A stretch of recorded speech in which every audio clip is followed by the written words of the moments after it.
Hello, welcome to the Under Center podcast. I'm your host, Daragh, and I am joined by two of the happiest NFC East fans in all the land, Fionn and Jake Woolhead. Lads, I can't quite put my finger on what's made you so happy. I'm assuming it's the Bengals winning.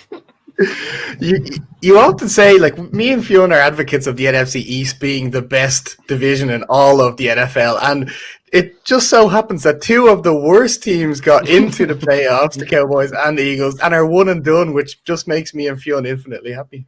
Yeah.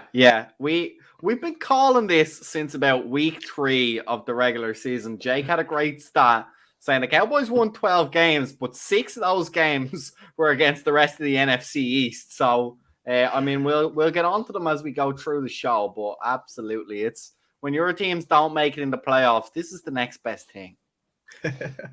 It's great because a lot of the Cowboys fans I know are all there throughout the year saying 12-6, all this kind of crap, and now they have to go one and done again. They just don't get in their playoff win. It's better than seeing the Giants get into the playoffs, which has been a while, but still. Have you ever experienced a Giants playoff now at this stage? It's been that long, the Giants went one and done in 2016. That was the infamous boat party that we lost the game. It wasn't Eli Manning's boat. It was actually legitimately everybody else. Yeah.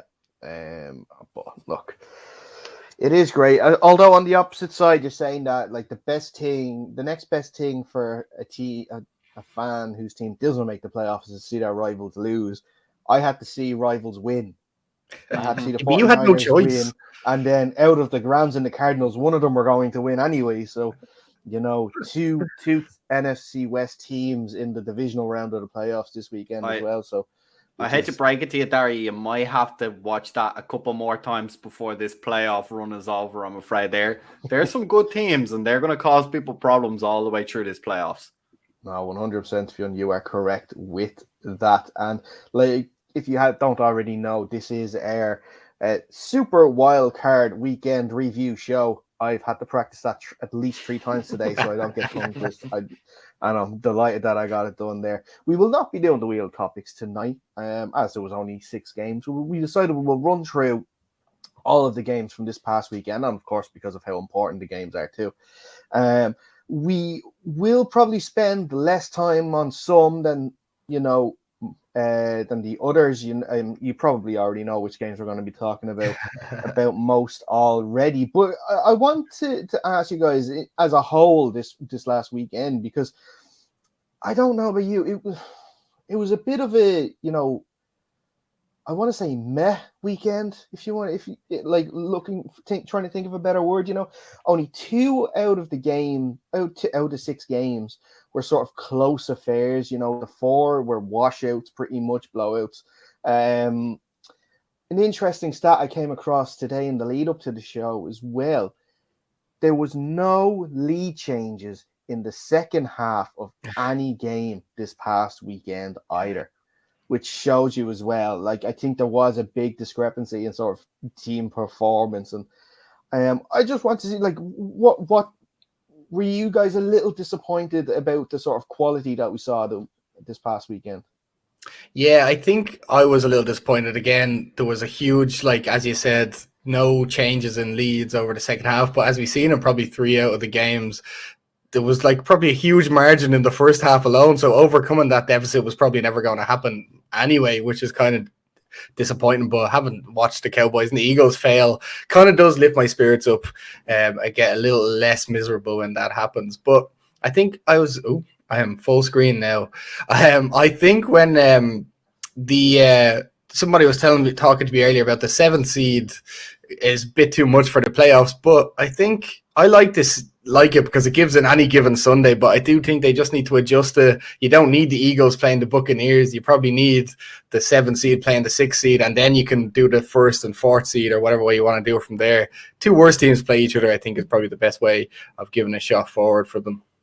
Yeah, I agree with Jake. I'm not so worried about the boring. Look, if it's your team and they won, it's not boring at all. It's actually nice to have a comfortable playoff win. And as Jake mentioned, this is the wild card one. This is where you have the most disparity between the two teams, the way that they seed them out. So probably not a surprise. We only got 2 close games. I haven't got the rankings in front of me, but it's probably the 2 closest seeds playing each other gave us the best games. But look, I expect it to be more challenging going forward. And actually, if anything, it's nice to see just how good the firepower is for all these teams that are remaining. Even when you get a blowout, it's really nice to see that every team is hot at the right time. And that's what makes for good football down into the last stretch of the playoffs. Yeah, you're totally right. And I think you are correct there, Fionn. It's definitely the 49ers and the Cowboys. They were the closest in terms of the 4 and the 5. In terms of the Bengals and the Raiders, I don't think so. I think the Bengals were a 3rd seed and the Raiders were a 6th seed. So not a huge change, but it wasn't like the both 7 seeds were completely blown out, the Steelers and the Eagles this week, and it wasn't a great sort of advertisement for having more playoff teams and more playoff games. We'll see what it's like in the future. Maybe, Jake, like you were saying, maybe I think they just need to tweak it.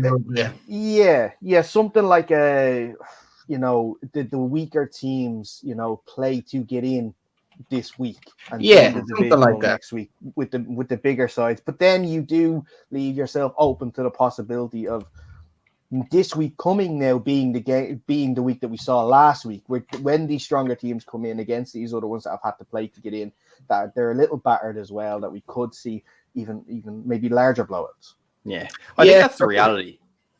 There's only 5 or 6 good teams out of the 14 that make the playoffs, and if they really are good and they really are hot, there's going to be blowouts. I agree with you. I don't think it matters when those lower seeds get introduced. At a certain point, the lower seed is going to play a top seed, and if they're good, it's going to lead to a blowout. Yeah, I agree with you. I just like the 7 seed gives a kind of, your team could get hot on the wildcard weekend or whatever, and you could go through. So I like that aspect of it. But again, as you said, the 7 seed is probably going to be a lot weaker than the 1st seed. So I don't claim to be a schedule master. So I'm sure there's a way they can adjust it to make it a little bit more competitive for all teams. Mm-hmm. Yeah, totally. This week's show is brought to you by McGowan's of Phibsborough. Of course, they are our main sponsors on the show. Hopefully, lads, it will not be long before we have the pubs back open to more regular opening times, and we can catch the end of the playoffs, possibly the Super Bowl, back in McGowan's of Phibsborough. Make sure you follow them on their social channels to be kept up to date with the latest on-table bookings and, of course, whatever other events that they have on. If you want to even just head down for a couple of social pints and a bit of food, it's definitely well worth the trip because the pints are great and the food is tasty, so you can't beat it. While you're also following them on the social channels, follow us too.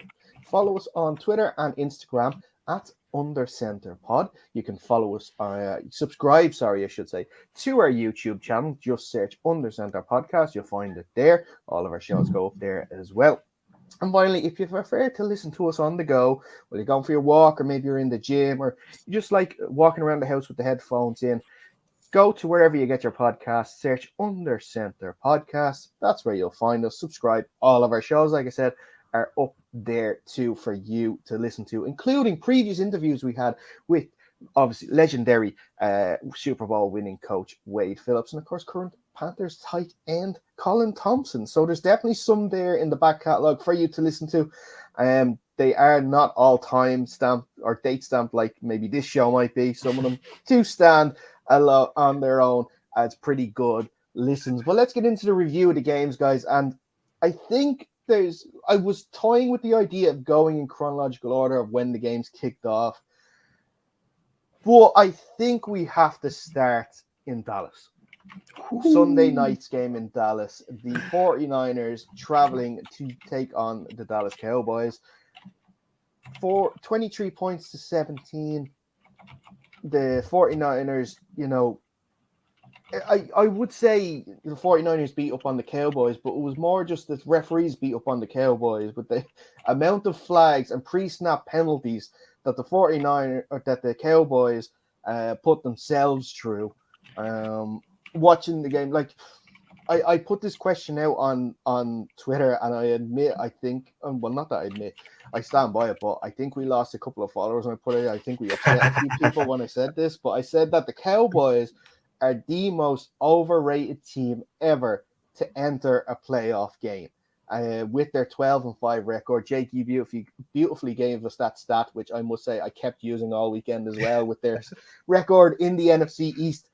And then compared to the rest of the teams that they have faced this season too, of course, 6-0 in the NFC, 6-5 outside of the NFC East. A few questions I'll ask as it's going forward, but your overall view of the game, I don't think, like everyone's talking about, obviously Dak's run, he didn't have the time, he should have given the ball to the umpire so he could spot it and then he could spike it, giving him a chance at the end zone. But overall, that wasn't the game that defeated. That wasn't the part, I should say, that defeated the Cowboys. It was the previous X amount of plays, and they just didn't show up. No, they absolutely didn't show up. As you mentioned, the penalties, there was just a whole lot of them. Every single time a flag flew, it was probably 90% going to the Cowboys. The amount of neutral zone infractions or offsides, penalties, all that sort of crap, it was just poor discipline on the Dallas side.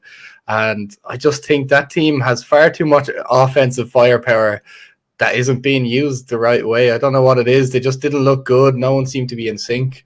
A lot of balls that were flying out of hands. Just Dak looked absolutely terrible as well. And I think you can kind of see now they picked CeeDee Lamb. I'm sure there was probably an offensive lineman that they could have added into that instead of drafting another high-powered receiver. They could have maybe bolstered up that line. Maybe would have given Dak a little bit more time to throw. Yeah, absolutely, Jake. And I agree with you. I think it's down to Dak Prescott. I really don't think he got it done. And of course, we say every game, there's 11 offensive players on the pitch. Some people were pulling their weight, other people were not. There was plenty of yellow flags thrown on the offense as much as on the defense. Drive killers.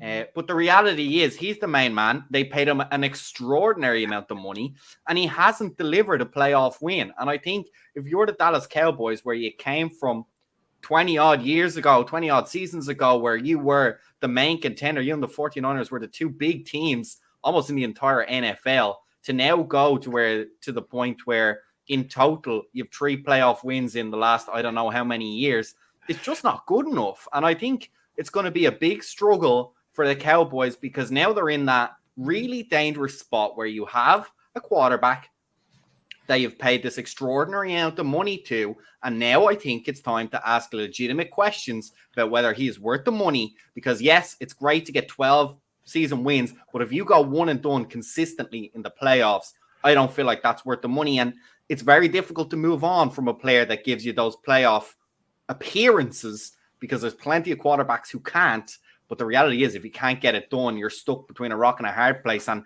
at what point do you decide, no, we're the Dallas Cowboys, we need to go and win Super Bowls? That's all we heard this season. We're Super Bowl contenders. We're Super Bowl contenders. They say that every year. I know they do. Say that every year. They don't make it. So I think as much as we're bashing the Cowboys, I think their own fans are going to be as upset as anybody else. And I think starting to get very frustrated already. Whispers about Mike McCarthy at head coach. And I don't think it's completely on him. I think players underperformed consistently. And like you said, that I think their schedule made them a little bit overinflated going into these playoffs. And it took its toll. There was plenty of players who hadn't got playoff experience, a lot of young players, and it showed up on both sides of the ball, unfortunately. I don't know if you've seen that last week Micah Parsons was on an interview or something like that, and he was asked about being like bullied, and he said, I grew up in Harrisburg where bullies get bullied. And then somebody cut that with the clip of him getting bullied by Deebo Samuels on a block. He was just get thrown around by Deebo Samuels. It was just a great look for him. But a lot of the defense seemed to, like, I know it's hard when the offense goes 3 and out a few times and you get tired, and then you have to go back on. They just started getting chippy and more chippy with other players and stuff. I've seen Randy Gregory threw a couple of punches that weren't really flagged or anything. Micah Parsons done a few of the same kind of thing. So just kind of everything got a bit chippy, and it looked like no one really wanted to play from the third quarter on. Yeah, 14 penalties for 89 yards. I think it's the second most in a playoff game in the history of the NFL as well. You know, when you're penalized that much, you're never really you're always going to be stuck behind the 8 ball, and you're really fighting yourself more than you're fighting the opposition. The comments after the game by Dak Prescott, I don't know if you've caught them, but he was asked, for anyone that wasn't aware, he was asked by reporters what he thought of the video that was circling around of fans throwing stuff on the field. And he initially thought it was at his own players, which he then was, no, blah, blah, blah, it's not right, shouldn't happen. Then he was correct in saying it was at the officials, and was like, that's fair. That's okay to do that. I think I don't like those comments. It kind of it encapsulates the sort of Cowboys team, and Jake and Fionn, you sort of mentioned it there a little bit too, where you said that, like, I find this team has no accountability. It's quite an arrogant team. They complain about this last decision by the officials, which was correct, by the way, to not continue the game or to not stop the game and let them have one more shot at it, because they didn't actually hand it off to the official. But play well for the other 59 minutes and 44 seconds, and then you can maybe complain about an official making a decision at the end that's cost you. You had no complaints about the official giving you a favorable ruling on the spotting of the ball when Deebo Samuel went to try and make the first down to ice the game towards the end. You had no problem with that. You had no problem with the officials calling that false start on Trent Williams when he tried to motion for Jimmy Garoppolo on that QB sneak, which I still think is a crazy decision, by the way. Why are you motioning out like your best left tackle to play right tackle? I don't know. But, it's just, it's such a sense of arrogance and entitlement from this team that don't deserve to have any entitlement. You've won an NFC East championship. Congratulations. Where's your playoff win to go with that? It's not happening. I think going back to Dak's comments real quick there about being okay to throw to the ref, like, he's coming off a game where he's one and done in the playoffs, a lot of high hopes and stuff, so obviously there's a lot of high emotions, but it's not what you want the leader of your team, the face of your franchise, to be saying. He should say it wasn't right for the players to be throwing stuff at, or the refs to throw stuff at. Whatever you want to say to your friends because you're annoyed after the game, fair enough, but you don't say that in media. Yeah, no. And I think by all reports, I think he's going to regret that one. It sounds like that isn't actually who he is. I do think there was high emotions, a lot of frustration before the game. He said it's Super Bowl or bust for us. Well, guess what? You busted, and I can feel from there. So I did also hear he collected money for the practice squad players from all the roster players to give them because they don't get bonus checks for making the playoffs. So. Look, he seems like a good lad. I don't have any problems with him personally. He just happens to be the quarterback of the wrong team as far as I'm concerned. But yeah, I think he's going to regret those comments, and you have to condemn those comments. Unfortunately, I don't think that's the sentiment he meant to convey. But at the end of the day, that's what he said, and so we need to say he can't say that. It's not right for anyone to get anything thrown at them. No, yeah, totally. You praise the good stuff that he does, but you also have to call out the bad. It doesn't mean that because he's done something bad, he's a terrible person. Like, this is not exactly the worst thing in the world, but, he still has to be sort of called out for it. But, like, I think we'll move on. Maybe on the 49er side of things very quickly. Absolutely. They played very well. The defense, was all over Dak Prescott for the whole game. Even when Nick Bosa went out, they still got pressure on the quarterback. The offense... it's running through Deebo Samuel at the moment, so much so that George Kittle only had one catch for, I think, 15 yards in the whole game, which shows that, like, they're not so reliant on him anymore. The only issue that I see is, and we saw it there on Sunday, Jimmy G will give you a chance. And I'm talking about oppositions a chance with boneheaded plays. So he will probably be the one to stop them, just like he was the one to stop them winning the Super Bowl a couple of years ago. So, he's certainly the weaker link on that team compared to everything else. They got a lot of good weapons on the offense, a great offensive line, great game plan, and good defense. He's certainly the weak part of it. So if all he has to do is hand the ball to Deebo Samuels, he's all right. But once he has to start throwing the ball a little bit, then you start clutching your pearls as the ball leaves his hands. Yeah, I don't think Trey Lance is the answer either, though, lads. I can't wait. I'm hoping that the 49ers get to the Super Bowl and then they announce Trey Lance is starting. Oh, that would just be amazing. Yeah, well, he might actually do. He probably won't, but Kyle Shanahan's leaving the sort of, leaving some wiggle room there for a Trey Lance appearance because Didn't get a snap. Jimmy has the thumb injury. And he has a shoulder strain as well. That Shanahan said on Monday. So we'll see what happens there. Lance didn't get snapped, did he? I didn't see it. No, he didn't get any. No, he didn't get any snaps. No, but he could on. You'd be saving Sunday. them for. No, it's Saturday. It's Saturday, isn't it? I think so. You'd be saving the Trey Lance packages for like a break glass if emergency only. I think. Yeah, but you would think that they would be using Trey Lance in those short yardage situations to do, maybe if you're winning and you don't feel like you're worrying that too much, your defense is holding up, you don't feel like you have to be pulling all the tricks out of the bag, you probably want to save them for when you're playing Green Bay or when you're playing in the Super Bowl if you have that much time or that much of a lead. Yeah, I don't know. I still have my doubts. I think that Kyle never wanted him. I think he wanted Mac Jones and he didn't want him, and he's trying his best he's praying that Jimmy Garoppolo takes him to a Super Bowl or wins it for them so he can keep using him again next year, because I know that they want to trade him, but they won't trade a Super Bowl winning quarterback. There's no way that they will. Let's move on though. Let's move back to Saturday, and we'll have a look at the other close game from the weekend, and that is of course the Cincinnati Bengals 26, the Las Vegas Raiders 19. The Bengals get their first playoff win in 31 years. Joe Burrow, who now should be the front runner for comeback player of the year after this weekend, he should 100% be, leads the Bengals to their first playoff game with 242 yards and 2 touchdowns. Jamar Chase, you know what? I have to say here, I was proved wrong with Jamar Chase, not in terms of the player, just in terms of the pick. I criticized the Bengals when it came to playoff time or to draft time that he didn't go for Penei Sewell instead of Jamar Chase. I thought it was more important to get the line sorted rather than get the receiver. I've been totally wrong. Jamar Chase has been probably rookie of the year, 116 yards at the weekend as well. Absolutely brilliant. And I think it's showing now that the Bengals are definitely the team in the playoffs this year that everyone can get behind. Yeah, it's just a great story to watch them. Like they play very well. The offensive game plan looks great. Jamar just seems to catch everything, and he has a great connection with Joe Burrow. And then Joe Burrow coming off the injury, getting to the playoffs, and the whole team kind of rallying around them.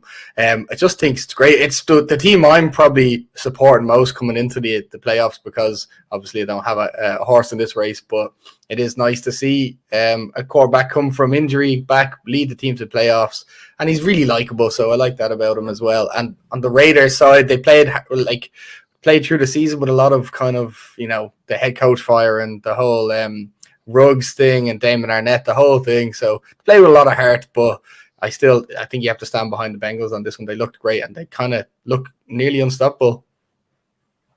That's what I mean. They looked good doing it, and that's what I'm most excited about.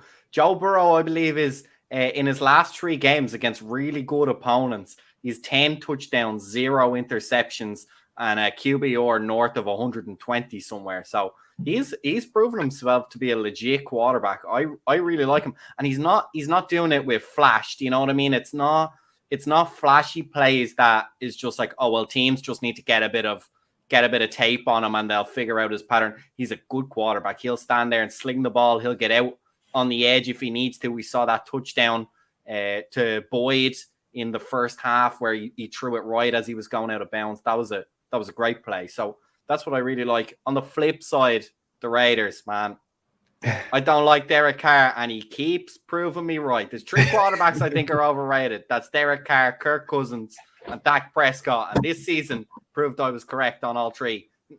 Russell Wilson, he's just fallen off a cliff, right? That's nothing to do with being rated or unrated. But the other 3 guys, I think, they put their teams, it's the same story for all 3. They put their teams in that really awkward position. They're absolutely good enough for a winning season. They're absolutely good enough to get you in the playoffs, and they're absolutely not good enough to win a playoff game. Joe Burrow won the first playoff game he played in, first playoff win in 31 years. I believe the Raiders are something like 15 years or something since their last playoff win. And unfortunately for them, Derek Carr's been at the helm for like 6, 7, 8 of those. So he has proved over and over again that game. He hasn't? It was his first playoff game. He's never played a playoff game before. Oh, there you go. Yeah. So they were in the playoffs a couple of years ago, but he broke his leg, so he couldn't actually play. I think that's an even more scathing indictment. So that shows that even with him at the helm, he doesn't even get you into the playoffs that often. So I think it's time for the Raiders to look for a new quarterback. I have to be honest. I really more than the Cowboys, I really don't see what Derek Carr is giving you, other than he's been there for the longest time. Yeah, that they did come out with this report. I think it was Ian Rappaport reported it. That I know it's so hard to say that, but that the Raiders have said that Derek Carr's future is going to be in the hands of the next head coach. So they're pretty much saying, like, we don't care if he's here or not. We kind of like him not to be here. So but the Raiders have a new GM coming in, so that new GM probably might be leveraging a new quarterback into the situation. They wasted no time getting rid of Mayock there after the loss, which was grand too, because like I like Mayock when it comes to draft time, and he's on the NFL Network. I quite enjoy him on that, so keep him on that. Now, guys, I want to ask you about the officials here on this, because everyone's aware of the controversy, and I'll be honest, I was watching the game while having friends over. I wasn't really listening. Admit it, Daragh, you were locked watching the match. I know, no, I was locked by the second match game. But there was a whistle blown as actually you were mentioning about the touchdown itself as Burrow was going out of bounds, but he threw it before he stepped out of bounds. But supposedly a whistle went off. Boyd caught the touchdown. He spent about 15 minutes trying to decide what to do. By the letter of the law, it should have been replayed down. They allowed the touchdown to stand. And now it's not just this decision. They were pretty bad throughout the whole game. But Jerome Boger and his team now will not be officiating another game in these playoffs because of this. But I find it interesting that it took for a morally correct decision to happen, whereas the touchdown should have stood. No one stopped. Everyone kept going. I think one person stopped because he got beat on the run on the route itself. But the correct moral decision was made. It wasn't to the rule book, but it took this for the NFL to take officials out of games. Whereas we've seen all year poor decisions being made, and the NFL and the NFL official website sort of reword things just to make it sound like it was the correct decision to protect their guys. It's a bit of a strange one there with that. Go ahead, Fionn. I saw a report saying, yes, it was quite bad refereeing, but I think the media is overhyping it a little bit. I've seen reports of saying it's not uncommon for wildcard round refereeing teams not to go on. Like, several teams will not go on. Yes, they probably won't be graded well, but usually it has nothing to do with your grade in the playoff game. It's more your grade over the course of the season. So they'll continue with the top ranked teams. Of course, they shuffle the teams around for the playoffs, but the combined top ranked team will keep going. So yeah, I'm sure Boger is not very happy and a little bit disappointed, but I don't think the NFL have come out and with a scathing indictment by saying you're not going on to the divisional round playoff games. I think it's actually a pretty common occurrence. I think what we don't really get on this side of the pond is that a lot of the games, like say you're watching it, you're a Raiders fan, you're watching the Raiders, but you're probably not paying attention to the Giants, or unless your team's playing the Giants, you'll see probably the box score, but you won't watch the game.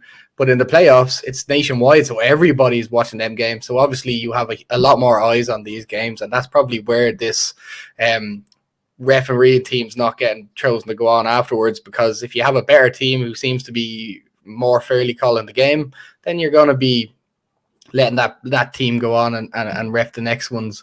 But on that, I don't know if you watched the replay. I watched that replay a lot of the times, and it was basically just before the ball was caught that the whistle was blown. I don't understand why it was blown. I don't know who blew it. It was very clear that he threw the ball before he stepped out of bounds, and nobody stopped on the play, as you said, Daragh. So I think it's one of those things that if you're a Bengals fan, you're saying, oh, but it's kind of okay because no one stopped. If you're a Raiders fan, you're incredibly annoyed, and it's just that's sports, baby. I like that with the little Al Davis there. Little Al Davis score. I like that. Very, very good, Jake. I knew what you were doing there. Ironically, I think Al Davis would not have been happy with that. No, because he didn't win. Yes, exactly. That's another one of his famous phrases. But let's move on to the Monday Night Football. And that was the Arizona Cardinals going up against the Los Angeles Rams. The Rams demolished their NFC West foes, 34-11. Kyler Murray in his first playoff game. Oh, he stunk the joint out. 19 for 34, 137 yards, 2 interceptions, one resulting in a pick six. One of the worst pick sixes I think you'll see in playoff history.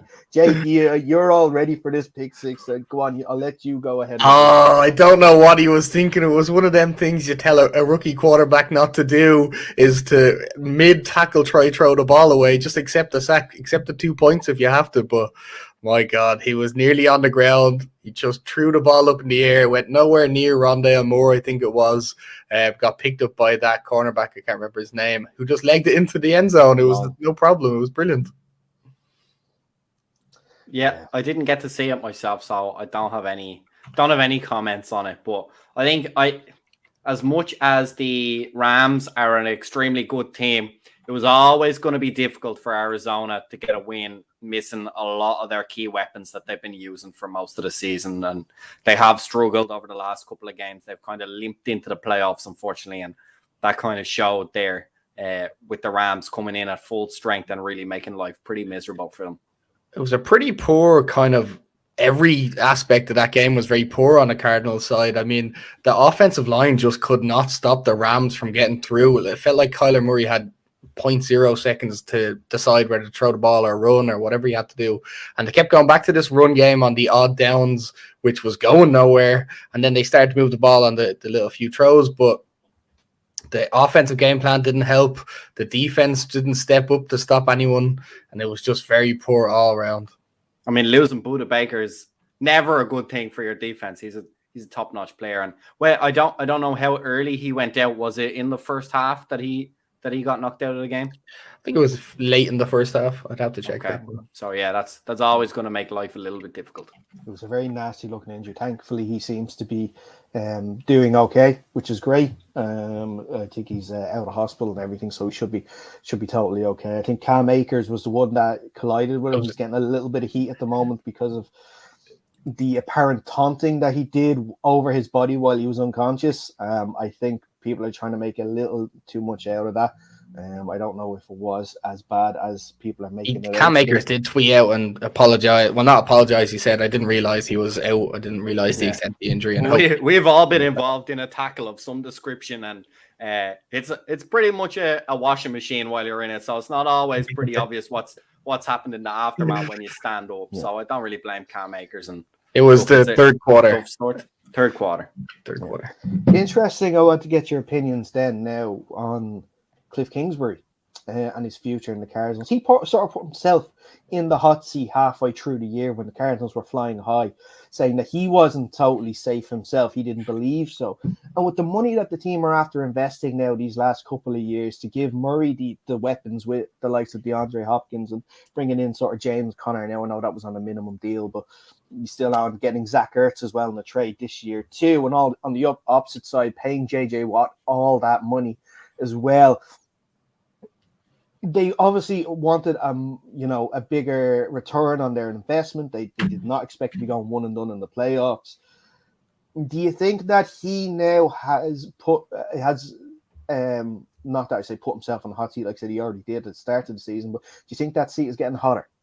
Yeah, I think he's fine for this off season, but another season like this, maybe with another playoff loss in the first round, probably calls it for him. I'm sure a lot of Cardinals fans are calling for his head already. His ends to seasons, historically, even in his college days, have not been great. I think I seen a stat there where he finished like the last few games of each season for 6 years now, NFL and college, with losing records. So it certainly doesn't look good for him. And if he can't turn that around, it's not going to help him. And he probably gets this offseason, as I said, and then will be gone if he doesn't get past the divisional round maybe next season. That's what I mean. And I wouldn't be too worried about giving him an extra year. I mean, it's not, they did go 7-0 to start the season. So it's not like when he is on form and he has all the weapons at his disposal that he can't coach a winning football team. But like you said, Jake, it's all about that finish line and getting hot at the right time. And at the end of the day, that needs to be in December and not at the start of the season in September. So we'll see. I agree. But I don't think as an Arizona fan, you would be baying for his blood just yet. I think give him a little bit of time, but he's definitely on a hot seat. That's for sure. I think he did get the short end of the stick with this playoff, losing his number one receiver and having to throw to the body of Zach Ertz and AJ Green. It just wasn't great. His offensive line didn't pan out for him, but there wasn't really much game plan from his side that said, I will out scheme Aaron Donald and make sure he doesn't get involved in the game. But of course, that didn't work for them. Mm-hmm. Yeah, it was one thing we've seen I've noticed all year.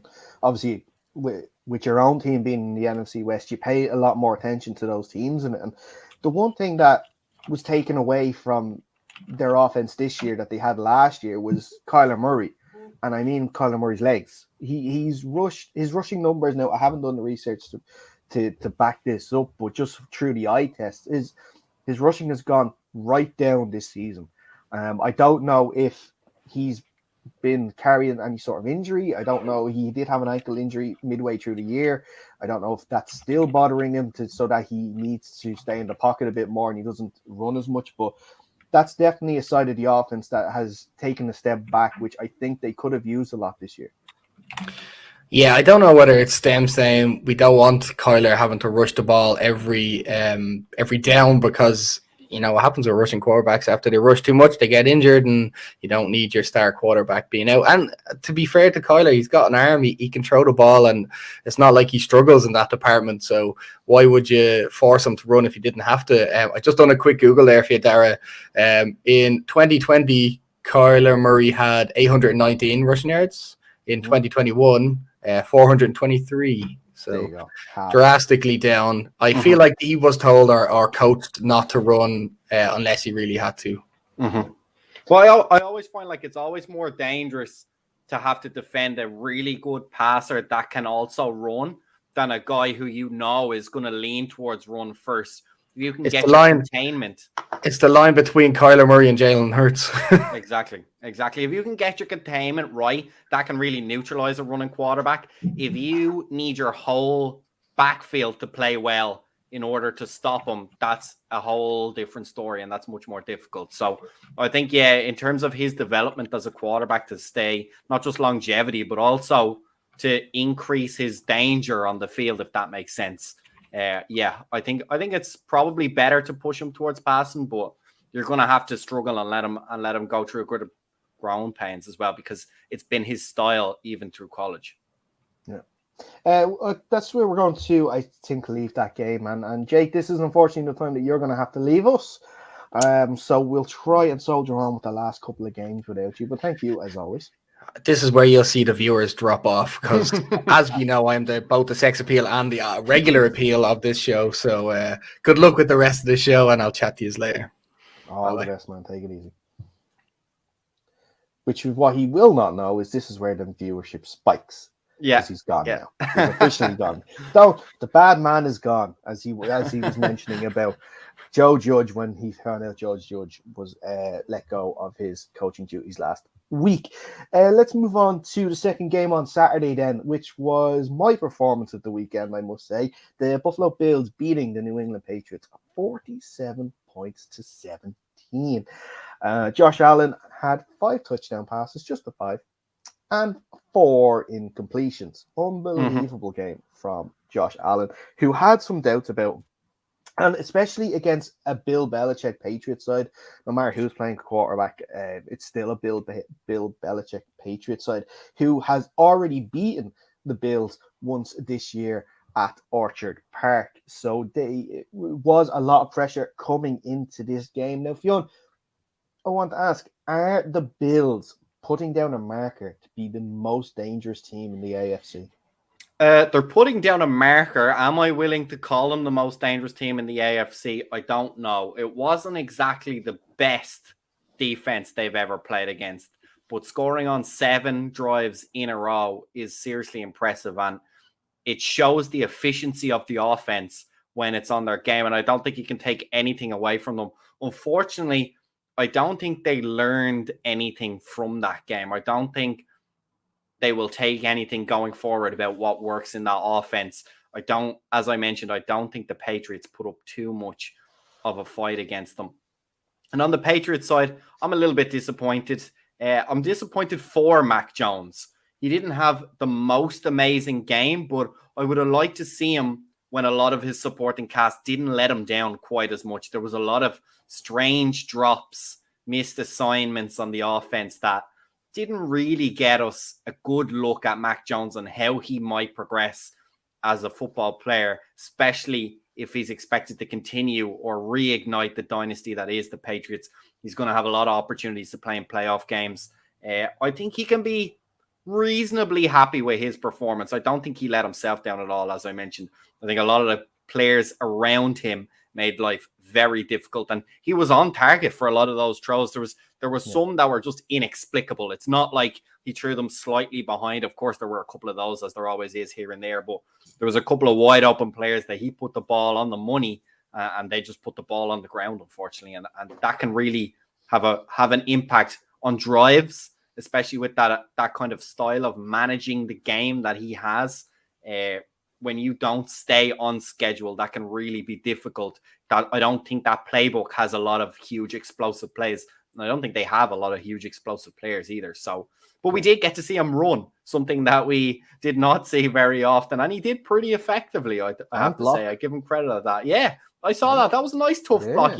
He followed along with it. He got a couple of bumps in there. Braver than some of the quarterbacks we've seen. So, and he's a big guy. He should be able to block pretty well. So, yeah, a bit disappointed for him. And I think the Bills had a nice, clean run, a nice tune-up game, I think, without learning too much or without coming up against too much resistance. We'll see how they go in the next phase of the playoffs.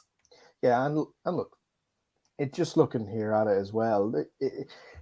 Mac Jones is the only quarterback in the playoffs this year that is a rookie, and we forget about that sometimes. It is still only his first year in the league. You know, when you look at Patriots and you look at Belichick and you see playoffs, you think that they're going to be this team that is going to make it all the way. But we just have to realize that it's a really, really good first year for Mac, and you know, he still did play well in that game, like you mentioned, Fionn. He didn't let the occasion get to him too much. It was just the defense on the Patriots that just could not give him the help that he would have needed to keep them in the game. You know, they were missing a lot of players, especially in the back end. And, you know, Phil Perry there from NBC Sports was speaking to us last week, and he mentioned that the defensive injuries were going to be an issue coming into this game. He also mentioned about the lack of pass rush that we've seen from the New England Patriots, and the apparent disappearance of Matthew Judon we saw again this week, which gave Josh Allen the time to throw those 5 touchdown passes and to make all those incompletions. Because if you're a quarterback and you have those 4 or 5 seconds in the pocket to throw, you are eventually going to find a receiver and get your team up the field. So, like you were mentioned there, yeah, really good performance by the Bills. Really excited to see what's going to happen this weekend, where they face the Kansas City Chiefs, because the Chiefs went and did their part of the deal. They beat the Steelers by 42 points to 21 on the Sunday Night Football. The Steelers tried to make a game of it a little bit in the first half, but again, it showed that the limitations that the Steelers have on offense with Big Ben and the apparent, unlimitedness of Patrick Mahomes on the offense side for the Chiefs just shows that the difference, when you've got there between those two sides, and the Chiefs go marching on to the divisional round of the playoffs. Fionn, I don't know if you have any main talking points from this game on Sunday. Not really. I think they're almost in the same boat as the Bills. They demolished a pretty average team at the best of times. Also, always good to have that much offensive firepower and that many touchdowns. But then again, not exactly the most difficult defense that you've faced.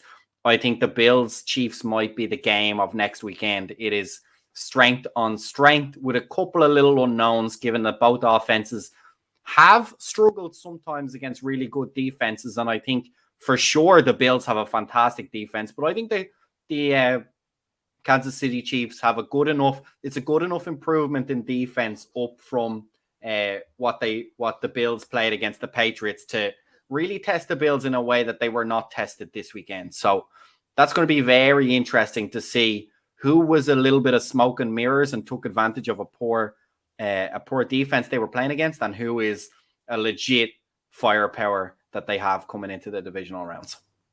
Yeah, that front line now, the Chiefs especially, is really starting to click on the defensive side with Clark, Jones, and Ingram especially. Are really starting to play well, and they're going to cause, and they're definitely going to get home on Josh Allen next week. He will not have the time he had this past weekend, so it will be interesting to see. The Bills did beat Kansas City in the regular season as well, and they do want to get them back for last season's playoff loss to the Chiefs too. So we will see what happens this weekend. It is, yeah, you're right, Fionn. It is definitely probably the game of the weekend. Let's wrap up with the last game we're going to look at, and that is, of course, the reigning Super Bowl champions, the Tampa Bay Buccaneers, taking care of business against the Philadelphia Eagles, 31 points to 15. It was 31 points to 0 at one stage in this game. Another one of these games, you can't really say a lot about it. The offense and the Bucs defense just took just game planned so much better than the Eagles. Mm-hmm. Yeah, and it to be honest, it looked like a walkthrough for Tom Brady. He makes bad teams look exceptionally bad all the time, and this was no exception. I don't really see any positives for the Eagles, to be honest. I know they're out, so it doesn't really matter, but the run game they had relied on so much after the middle part of the season that had got them, I think they were the top rushing team in the league, especially over the back half of the season, just completely disappeared. They had Jalen Hurts as their top rusher on the day, and that's going to make things difficult. And I think the Buccaneers, as with the Chiefs, as with the Bills, had a lot in reserve. I think they could lean on their run game even more if they had to. And they look really big up front. They can move teams around, and it's really difficult to get pressure on Tom Brady. And he's shown over the course of his career, it's a very simple formula to stop him. You have to get pressure on him, and the teams he's played on, that's been much harder to do than it is to say. So I think that he's not unbeatable, but certainly he's proved now that, again, you need to be on top of your game in order to have any chance, because if you make one slip up, he finds that problem, that mistake every single time. Yeah, that's totally true. The Eagles did get home on him 4 times this past Sunday, especially on a couple of key third downs they did. I think that was down 2 though, and we'll have to see how things progress with the injuries on the O-line with the center Ryan Jensen. Now, he did come back into the game, but Tristan Wirfs, who injured his ankle early in the game, tried to come back, couldn't go on it.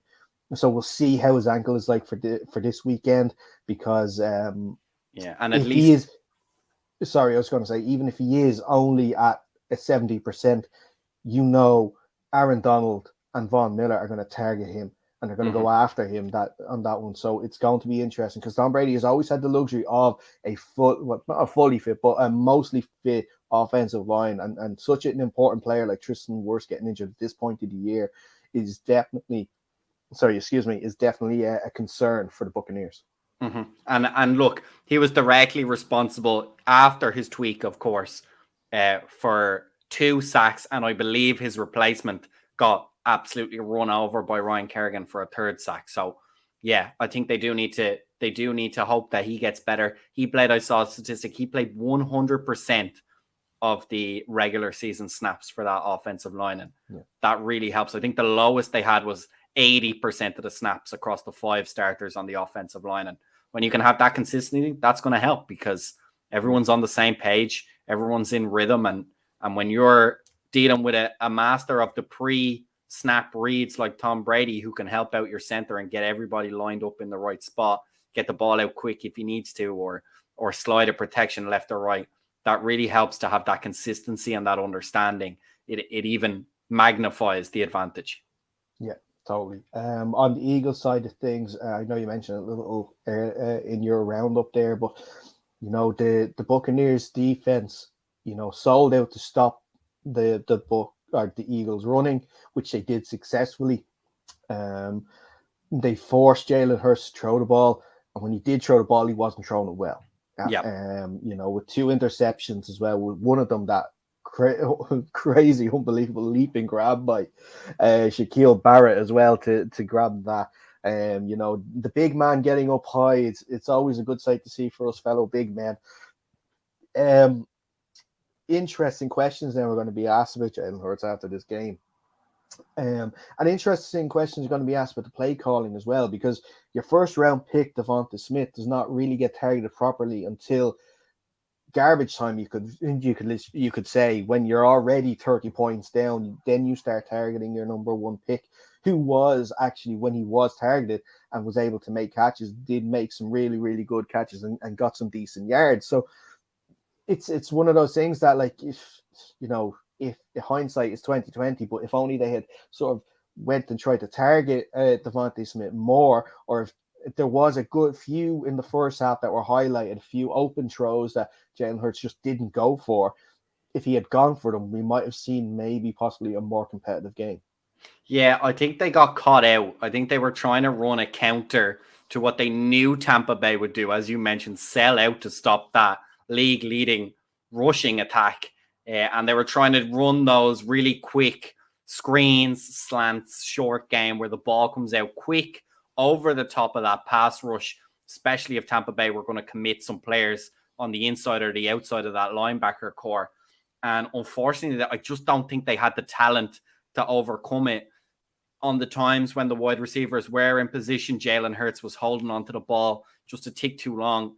It's almost like he didn't trust himself on the reads that he was making. He wasn't throwing anticipation passes. He was waiting for that window to be wide open. And in the NFL, they just don't last that long. So that ball needs to be in the air before your man is in position. And he couldn't do that enough times. And when he was targeting, unfortunately, some adjustments couldn't be made by the wide receivers. And there's certainly talent there.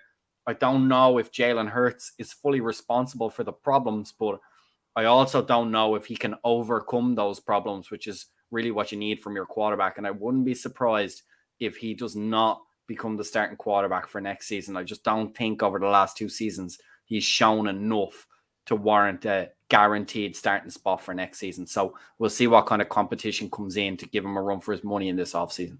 Well, with those 3 first-round picks this year, they are definitely players in the quarterback market for any of those big quarterbacks that can be looking for trades.